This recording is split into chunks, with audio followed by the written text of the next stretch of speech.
यीशु मसीह के नाम से आप सभी को सत्य वचनों के ध्यान के लिए स्वागत है।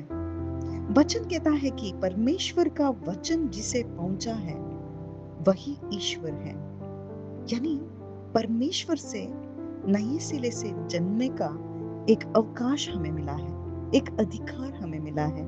और यह जन्म किसी व्यक्ति से नहीं, किसी वस्तुओं से नहीं, परंतु यह जनन, नया जीवन परमेश्वर के वचन के द्वारा, यानी इस संसार में जो कोई भी बच्चा जन्मता है वो मनुष्य के बीज से जन्मता है। हम सभी आदम के बीज से जने हुए हैं और हमें ये देह देकर इस देह में हम जी रहे हैं। परंतु जो कोई भी वचन यानी परमेश्वर का बीज, इस बीज से, परमेश्वर के वचन के बीज से जन्मता है।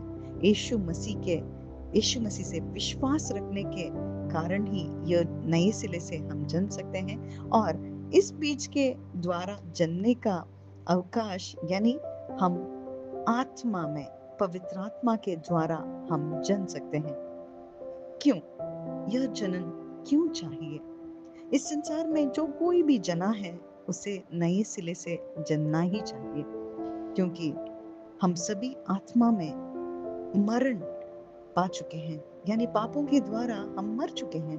परंतु जो कोई भी इस वचन को सुनता है, इन वचनों को, यह मेरा बचाव का वचन है, यीशु मसीह ही वो वचन है, यह सुनकर जो कोई भी इस वचन को सुनता है और विश्वास रखता है, नए सिरे से उनके आत्मा में, यानी उसके आत्मा को जीवन दान मिलता है। इसीलिए यीशु कहते हैं कि मैं जीवन दान देने के लिए आया हूँ। इसीलिए इस जीवन को पाते हुए, यानी परमेश्वर से हम संबंध रखना चाहते हैं, तो हमें आत्मा में नया जन्म चाहिए, क्योंकि परमेश्वर आत्मा है।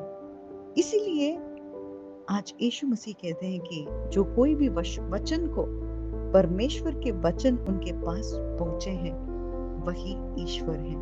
यानी हम सभी पिता के जैसे बन सकते हैं, यानी पिता की आत्मा को हम पा सकते हैं, पवित्र आत्मा को हम पा सकते हैं और पवित्र आत्मा के द्वारा उनकी संतान बन सकते हैं। उनके जैसे हम दिख सकते हैं, हमारे देह में नहीं परंतु हमारे कामों में, उनके प्रेम को, उनके आनंद को, उनके सहन शक्ति को हम अनुभव कर सकते हैं और नए सिरे से जनकर मसीह जीवन हम जी सकते हैं। आमीन।